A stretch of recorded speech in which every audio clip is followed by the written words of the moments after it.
There was no country music, no flashing suspenders, no waving blonde hair, no exaggerated ha ha. He walked out to the ring earlier than McMahon planned, according to the storyline. Quote, sorry, Vince, I know you wanted the big introduction and to be standing alongside me, but I've got something to say, and I'm going to say it right now.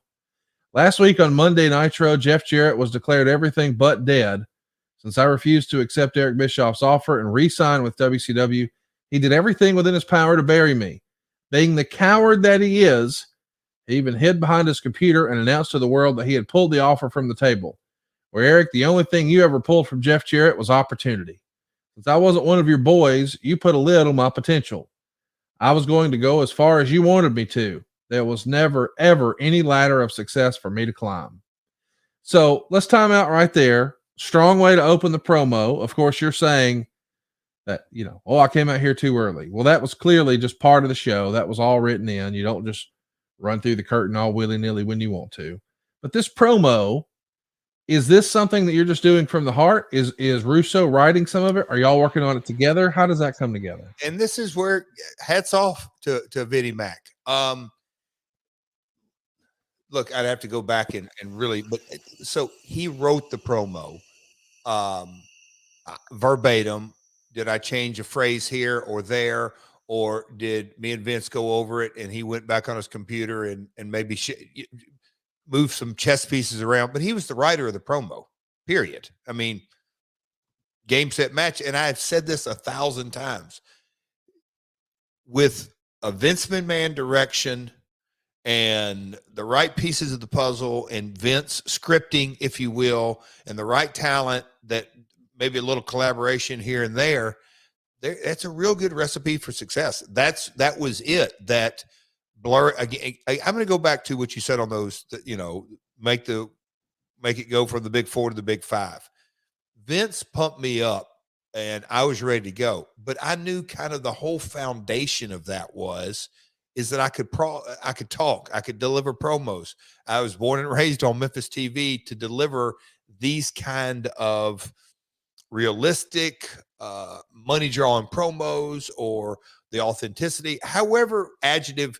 Like last week, Conrad, on Dynamite, when I cracked the guy, when I cracked Max with the guitar, the people in the building, it was heat. It was, and this promo right here, if you go back and watch it, that I started with a cadence, and I mean, to me, the people, I felt it, that you could just, the timing, yes, the words were crafted right, but man, they were like, this guy, he really thinks he hung the moon. He's out here bashing his former boss and his old boss and this guy and that guy, and it kept building, and I don't get too far ahead of the promo, but I thought the whole, I'm going back to your point, the setup was, oh, wait, here's this guy, no cowboy hats and this, but wait, he came out here, he didn't make a big deal about it, but he's telling the folks, I was supposed to come later, but screw it, I'm coming now.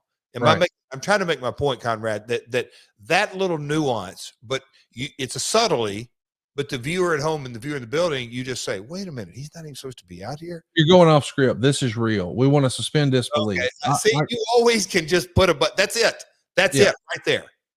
So let me ask about this, because and you and I have talked about it before, that a friend of ours in wrestling once smartened me up and said, in wrestling, Conrad, there are attractions and there are opponents.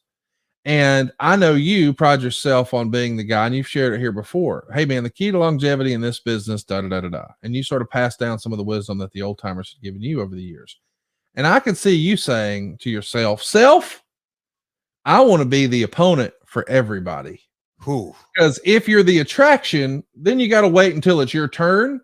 But if you're everyone's opponent, you get to be in the main event working against all the baby faces. And so on some level, getting hot and staying hot at a white hot peak as a baby face could be very, very difficult. Just being the antagonist who everybody wants to see get his comeuppance, whether it's against this guy or that guy or whomever, boy, there's longevity in that. So I'm asking this in the most business-like, respectful manner. Did you see yourself as the attraction, or did you consider yourself the perfect opponent for an Undertaker, a Shawn Michaels, a Steve Austin, a Bret Hart? Because the Jeff I know thinks, shit, there's more money in staying on top and being the opponent for all those jokers, right? Conrad, the old timers will tell you heels draw money. Yes. And I know that sounds silly to a modern fan, but like, I'll say this, I'm going to bring it back. You know, in AEW, me and Jay Lethal are positioned. We don't deserve a tag title shot. Correct. Oh man, I'm cherishing the hell out of that, because you're going to say a 2-time Hall of Famer, a 12-time World Heavyweight Champion. Yes. Jay Lethal has held every title that Ring of Honor has ever had. He's been a champion wherever he goes. He's got wins over Sting, wins over Ric Flair. Yes. Maybe the 2 most credible guys on the roster, but the positioning of it is money. And so, yes. And look, Jarrett, you still see it from time to time.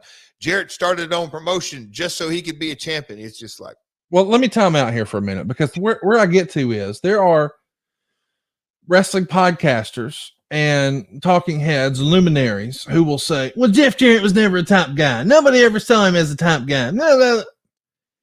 Jeff Jarrett always worked against the top guy. And I don't know if you've ever seen a top guy wrestle himself, but that don't work.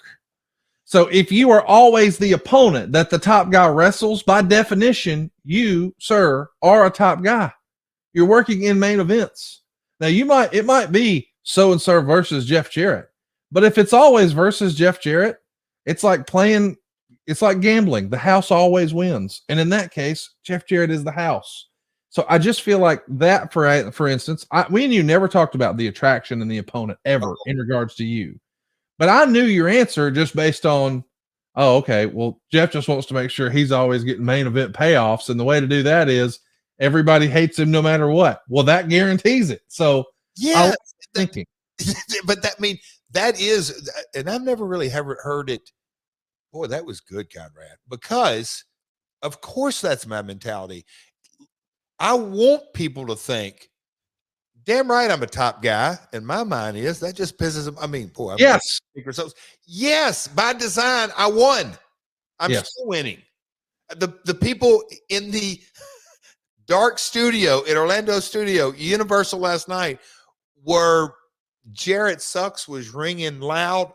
The entire Shivani came back and he just looked at me and he goes, they hate you in Orlando. And I said, they always have. But he was, I don't want to put words in his mouth. He was impressed. He told me this today. Okay. I was going to say maybe bewildered, but he was just like, son of a gun. I mean, because the thing is, nobody does it anymore. And so I think because it's been so long since there, and by the way, we're getting down a rabbit hole. The NWO ruined all that and made cool heels. Well, you decided a long time ago, ain't going to be nothing about me cool. I'm going to be hated, which is why when we launched this podcast, I had to say, hear me out. I know you hated him. I know you don't think he was a top guy, but did you notice that he always wrestled the top guys? The definition of a top guy is he who works in the main events. And Jeff Jarrett still knows how to get a reaction. He still knows how to make people hate him, et cetera, et cetera.